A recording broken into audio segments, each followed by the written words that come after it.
You're listening to Kerry Lutz's Financial Survival Network, where you get valuable information you just can't find anywhere else. To thrive in today's trying times, you need the Financial Survival Network, now more than ever. Go to financialsurvivalnetwork.com and get your free newsletter and gift. Financial Survival Network, now more than ever. Welcome. This is Financial Survival Network. You are listening to and watching FSN. I'm your host, Kerry Lutz. Well, I always say you're never a failure unless you believe you're a failure. You're never down and out unless you believe you're down and out. Well, the person you're about to hear from believes this too, and probably has more real life examples of it than myself. Your name is Mac McNeil, a highly accomplished leader, background in military intelligence, which really is great because you learned how to analyze data and make decisions. Business financial manager. I mean, really interesting story you have here, Mac. And of course, you have a book, My Great Aunt Edna, and I'm sure she was important, but Edna means more than just your aunt.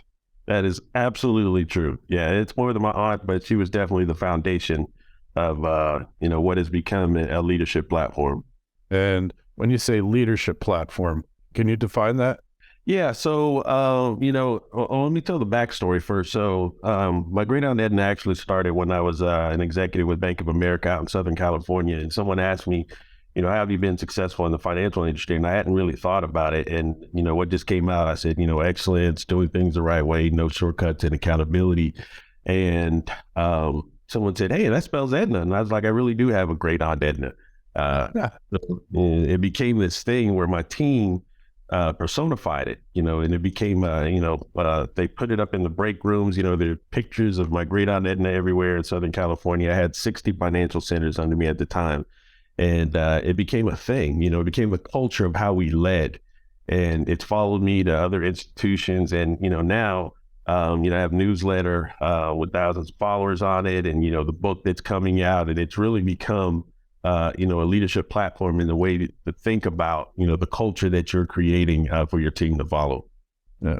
A great story there. So, I remember Lee Iacocca saying, when he talked about how they turned around Chrysler the first time, he said we had the luxury of adversity, and adversity is your friend, not your enemy, right? If you treat it properly and learn from it. Yeah, it's all about the response. Exactly what you just said. If you treat it properly, adversity is not fun while you're going through it, but it's the response to adversity that can help you get to the next level in your career, whatever you're trying to accomplish. So one of the bullet points here is turn moments of solitude into opportunities for introspection and course correction by being thankful for the wilderness. Yeah. That's kind of interesting concept. It is interesting. And so, the idea behind this is a subchapter in the book, but it's that moment when you're leading. And I think every leader has experienced this periodically for multiple reasons, but, when you're leading and then all of a sudden you feel alone. And it doesn't matter the size of your team, but you feel alone in your thoughts, you feel alone in your desire to, achieve a certain goal. And it's those introspective moments where, in that wilderness period, for whatever reason you're there, you kind of think about your why. Why am I doing this? You might be having thoughts like, I'm not even important here. No one listens to me, whatever that situation is. But in those moments of wilderness, and what I found personally is that it's been helpful because it causes a paradigm shift. Sometimes that change can be, maybe you need a new role or you need a new organization, but it could also be how you're thinking about yourself as a leader in general. And then what you do when you come out of those wilderness moments, very similar to what you just talked about with adversity, what do you do when you come out and how are you going to drive impact afterwards? Right. So I always say nothing in life is permanent. Everything is temporary. Yes. The Federal Reserve, it's just transitory inflation. And now we have a transitory recession. Yeah. When people look around and, at the world situation, you can really get down about it. But how much does the world situation, externalities, really dictate as to what you can accomplish? Actually, in my mind, I think it's very little, but I don't know that that's the case for everyone, because you can tell by the responses sometimes, people overreact to, some of the external factors that are going on in the world. But one of the lessons I learned from one of my leaders in the finance industry was never get too high in the high or too low in the lows. And I take that with me. So, when things are good, exactly what you just said, never think in your mind that things are always going to be good until you prepare as a leader like that. And then you're going to have some blind spots, or never get too low in the lows. I lived through 2008. I was at JP Morgan Chase at the time, and, it was bad, right? Bad situation. People were comparing it to the Great Depression. But again, never get too low in the lows, and understanding that also will change, things will improve. So I think for me personally, it's minimal when I think about the world's impact and, how it affects me from day to day, but it's not that case with everyone. Yeah. Good friend of mine, Bill Powers, calls it having an opportunity mindset, right? Mm-hmm. And it's funny because, the internet, YouTube's full of these pickup artist guys, right? Yeah. And you can take it with a grain of salt. That's neither here nor there. But one guy said the difference between the guy who is popular with the ladies and the guy who isn't is that invariably the guy who's popular has an abundance mindset, mind frame, and the guy who's unpopular has a scarcity mindset. Now, I think that applies to everything in life. If you have a scarcity mindset, then everything is a threat to you and everything is fear. But you have an abundance mindset, and hey, opportunities just keep coming to you over and over again. And I've seen that because in 2008 and 2009, all right, I was doing really well. And honestly, the collapse had very little effect on my actual financial position. Slight, maybe 5% decline in income. It was nothing at the time. But my mental state became one of total fear that this is the ultimate collapse. The whole world's going down the drain. And I missed so many opportunities to really up my game and to make things better. But you work with people, you coach them. How do you get them to change from a scarcity mindset to an opportunistic mindset? It's something I've tried to do, but I don't feel like I've ever really succeeded the way I should. That is an absolutely great question. And, when you're asking me that question, I was thinking I automatically went to my success level with that. And I'd say probably like 80-20, I was successful with that. I wasn't successful in that coaching aspect with everyone, because some people just always see the glass half empty regardless of the situation. And, really doesn't matter what you coach, that's going to be their mindset. But for the ones that I did have success with, it's taking their eyes off of the situation and positioning it forward. If you concentrate on the situation that you're in, like going back again to 2008, 2009 is what we're talking about. We had a lot of customers coming in to JP Morgan Chase at the time that were completely deflated. We saw grown men cry in front of us. It was a bad situation. And so some of my employees would get caught up in that. And it's taking their mind off of that situation and positioning it forward. Like, okay, so we understand, what this situation is for this client at this time, but how can we position him so that 5 years from now, he's not in this situation? And so those are the conversations that we had. Like, what can we do now? Like, we might have to restructure, bankruptcy, whatever that is for this particular client to help them get to where they want to be. But, let's move you and the client forward in mindset and not just focus in on that time. So that coaching helped. Yeah, like some of these new agey type guys on the on YouTube, on the web, they call it living from the end result rather than focusing on how you're going to get there. So mindset, positivity, the willingness to treat obstacles and adversity as positives rather than negatives. What other factors are important to success that you help people develop, Mac?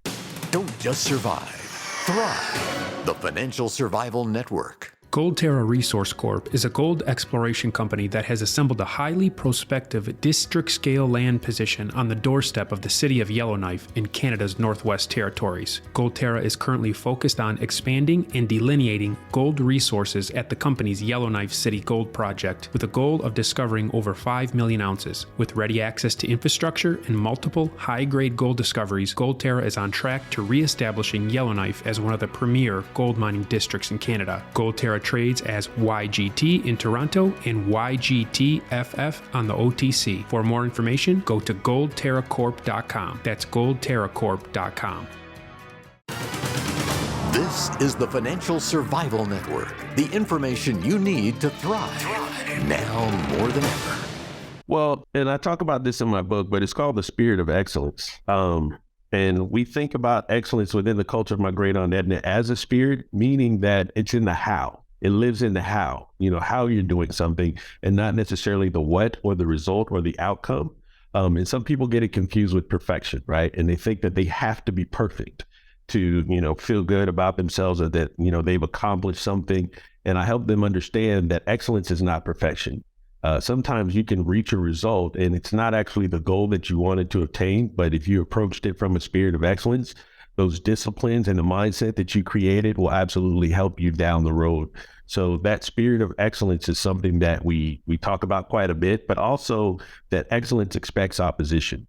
There's a yin and a yang for everything, right? Excellence, mediocrity, whatever you want to call it.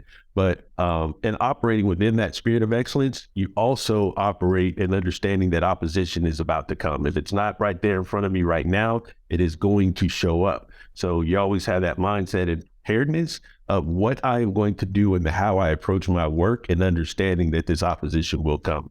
All right. So failure is inescapable. You're going to fail. If you're doing things right, you're taking risks. You have to fail at some point. You do. Personal question, greatest failure, and how did you overcome it? My greatest failure, I'm going to speak about it from a business perspective, because I've had several personal failures. Haven't we all? Yeah, it sucked pretty bad. But from a business perspective, one of my greatest failures was not correcting an employee in a group setting. So I was an executive. I was leading a workshop for I don't know how many employees, and someone said something inappropriate. And instead of correcting him on the spot, I just kind of, washed over it and continued on with the exactly. But it got back to my boss very quickly, and she, called me in and talked about the impact of my action or inaction on the rest of the team. And it did, it impacted some other individuals on the team personally. And it was horrible feeling for me, not that I was siding with the employee that made the bad comment, but it seemed like I was, because I did not correct that behavior immediately and publicly. And that hit me pretty hard in the heart, to know that I had affected some of my teammates by not doing something, by not saying something at that moment. And so you can't go back and correct that. You really can't. I did, have a session with this employee about, what you shouldn't say. But the impact that it had on the team was pretty dramatic, and I felt pretty damn bad about that. Hey, so you dealt with it though, right? You dealt with the failures. Yeah. And we went on to be successful as a team, in regards to revenue and, performance and all of that stuff. But again, just some of the residue that it leaves in the minds and the mouths of the other team, the teammates, that stuff can't be corrected. And you can't go back in time. Right? No. You can only move forward. We're all humans. We all have our frailties. And look, you got caught flat-footed, and, you made the wrong decision, but silence isn't always acceptance, and you move on from it. So dealing with that, moving forward, how did that affect you? And what were the lessons you learned from it? Yeah. So great lesson that I will never, ever, ever forget. And that's with, I teach my leaders this as well. It's like the importance of the now. We talk about, vision and all of that other good stuff, but, the moment also matters. And so that has helped me as a leader in understanding the criticality of the moment. And especially when you're in a situation where you have a sizable or public audience, now is important. Like if there's something wrong, let's address that now. And I've done that even with some client conversations I've had in, my current role, where some things have come up, and that lesson that I learned years ago is, no, let's address that now. We don't have to take this offline. That conversation comes up a lot. Hey, can we take this offline? No, we cannot. We need to address this now. And you deal with the situation and move on. Hey, when you don't address problems, it's not like they go away. They get worse. It's like when you have a problem child and you rug sweep their behavior, it only comes back to bite you. And eventually either you or the law got to settle the issue. Yeah. Or it's like neglecting maintenance on a highway, and then you're surprised when the bridge collapses, right? Yeah. Yeah. It's going to happen. Hey, you mentioned here you take inspiration from Miles Davis. Oh, yeah. There's a guy who really had a troubled life, was a genius, produced some of the greatest jazz masterpieces I still listen to myself. Me too. You seem to have a connection to him. Yeah, I wouldn't say I have a connection to him. I think he's a genius, one of the greatest jazz artists of all time, in my personal opinion. But I have a connection to a lesson that he taught me in leadership. Not personally, it was an indirect lesson that Herbie Hancock speaks to.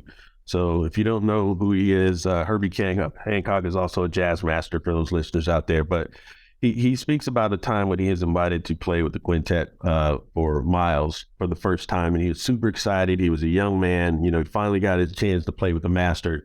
And he's playing keyboards or piano during one of the sets, a live set.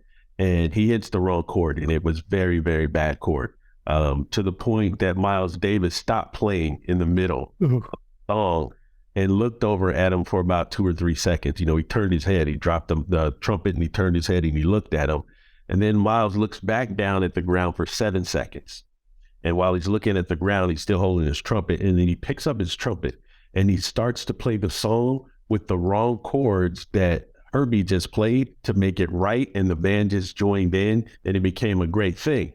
So Herbie talks about that moment and first of all, how embarrassed he was, but how impressed he was with Miles Davis's leadership at that point. And the fact that, first of all, he didn't harp on the mistake. And sometimes that as leaders, we do that. Our employee makes a mistake, 2 seconds is not long enough. Like, we'll harp on that for years sometimes. You remember when you did that?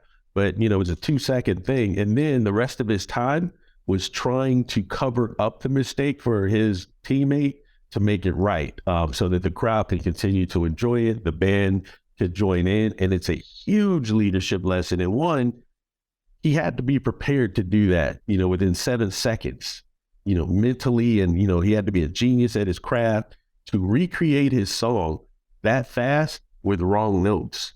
And it's genius. It's genius, but it's a huge leadership lesson in, covering up mistakes for your team for the greater good of everyone.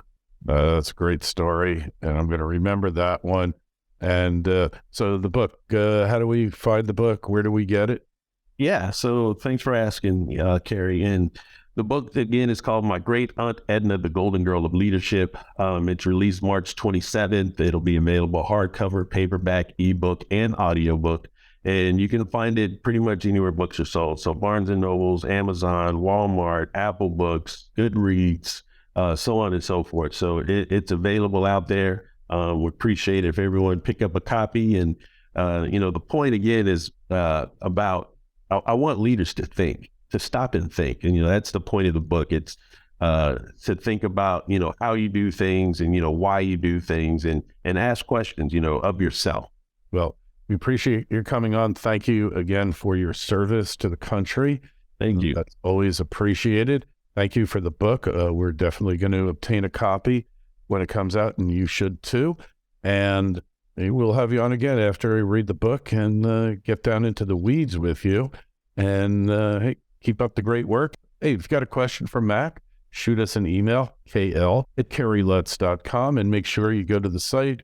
You'll find a link to the Amazon listing for the book so you can pre-order it. And it's financialsurvivalnetwork.com. While you're there, please sign up for your free newsletter. Mac, great luck with the book. Keep up your mission, and we'll talk to you again soon. Thanks, Kerry. Appreciate you having me, sir.